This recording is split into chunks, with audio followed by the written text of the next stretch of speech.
I would like to welcome immediately Andrea Onetti. He's a General Manager of Volume MEMS and Analog Division at ST Microelectronics. Good morning.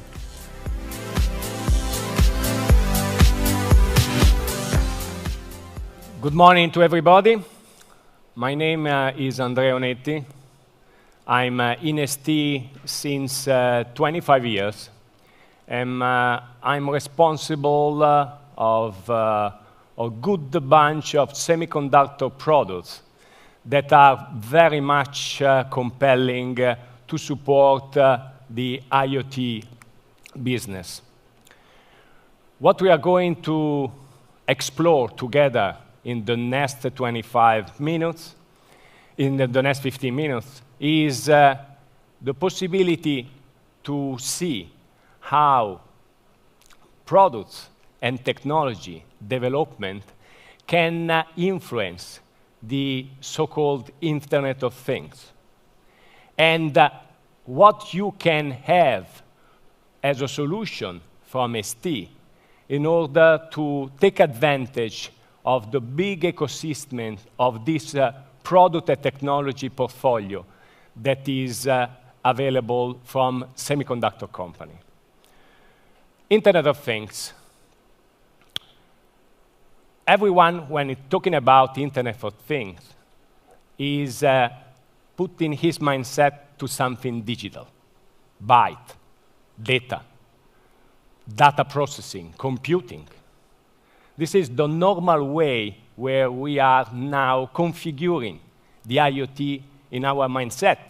And all the relevant problem seems to be related to this digital world. But we are in a wonderful analog world. And when we sense this analog world, we are sensing in a real continuous mode, in analog. We are analog when, as human beings, we are hearing. We are analog when we are testing. We are analog when we are smelling, touching, feeling, when we are seeing. Then we are putting all of this analog perception inside. We are computing. And at the time that we want to go and actuate, we are back to analog. Analog again, when we are vibrating, moving, projecting.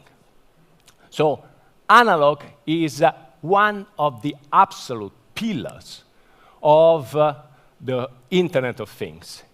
And what is the challenge is the fact that we need to connect the analog world through the digital world, allowing us to sense the world in a profitable way, where profitable doesn't mean just business, but also means sustainability. It means improvement of what is our intention of life. Which are the technology bricks that we need? Do we need something to sense the world that is totally new? Or we have something already available since a long while? Most probably, all the sensors that we need in order to enable is something that is available since some times.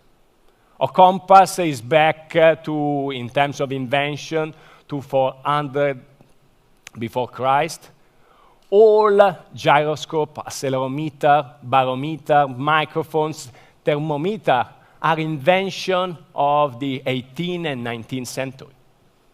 So, do we need technology? Do you need a technology enabler? Or what is required in terms of technology in order to become really enabler of new things? Let's go back to the sensor. When the sensor changed format, when the sensor started to become affordable, produced in billion, are becoming really a piece of technology that has value. In 2006, we start to appreciate that putting a motion sensor inside a game station was making possible to have suddenly a total interaction with the world. Same as per what we started to appreciate in 2007 by having touch sensor on the phone in order to help interaction with the machine. Or in 2010, with additional sensor for proximity and gesture recognition, make possible the enablement of a total different of interaction. And let's not forget the voice. Now we are having sensors that allow you, such the microphones are, to have a real interaction with your machine that is much more user-friendly thanks to the fact that you're using the voice. And now we are even expanding the possibility of glasses to looking beyond. And that's to the fact that sensors that were available in the past have been put in an affordable way, in a small and tiny format that make seamless the usage of those from the user standpoint. So, what's next? What we are looking in terms of technology? What we want to have? Are we looking for existing things augmented? Or are we looking to new things to augment life? These are the questions that are around the fact that we are talking about wearable, we are talking about the smart home, we are talking about the smart car, smart city. Now we are starting to see the evolution. Before, it was used to have a watch telling you the time. Now we have a watch that is telling what to do. Before, you were having jewels that were bringing you the memory of your beloved close to the heart. And now you have jewels that are telling you how to monitor your heartbeat. Before, you were having just plugs for the power in order to power your systems. And now you have plugs, smart plugs that are telling you how much you are consuming and how much you can consume. So what you want? Which are the bricks of technologies that are required now to make the things enabled? Most probably there is not a question, not an answer to this question. The two things can go together. What is important here is to have something that is seamless to be used for everyone in terms of technology so that you can forget about that. And the first things that you need not to care any longer, and this is the real challenge from technology standpoint, is just the power. You need to have elements that are really low power, where you can have a seamless usage of those, not having the need to recharge continuously.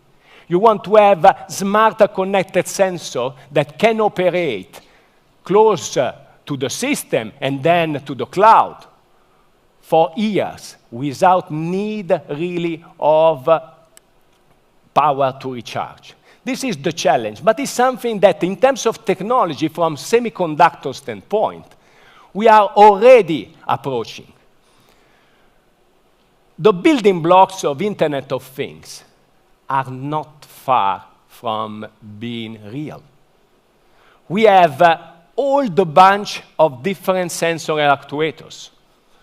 We have, in terms of MEMS, motion MEMS, environmental sensors, microphones, touch sensor, micro actuators, proximity sensor, image sensor, all of those better performing 6 months after 6 months. Better performing in terms of power consumption, in terms of capabilities, in terms of footprint. Smaller and smaller, seamless to be used. And then, from the sensor, from the analog, we have also the capability in terms of power computing, thanks to microcontrollers that are based in our family of 32-bit ARM CPUs that are capable to provide really low power consumption. So low power computing in order to make possible to run firmware for that. And then we have low power RF wireless connection. And let's not forget, you need to have all the analog glue around that. So if we have the technology, how to accelerate the development of augmented things?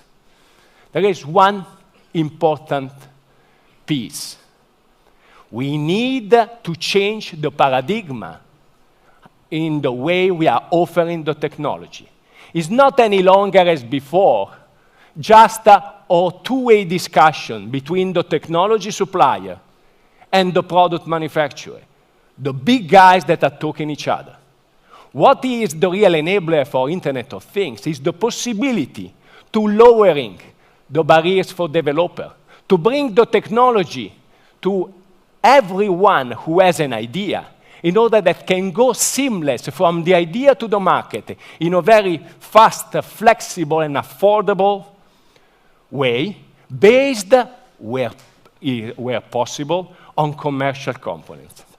And what has been done here, from a ST standpoint, is to put a commercial ecosystems really available in terms of modular development system, so that the people can go and take what is needed and is required already in a commercial format in order to be able to go to the market quite fast.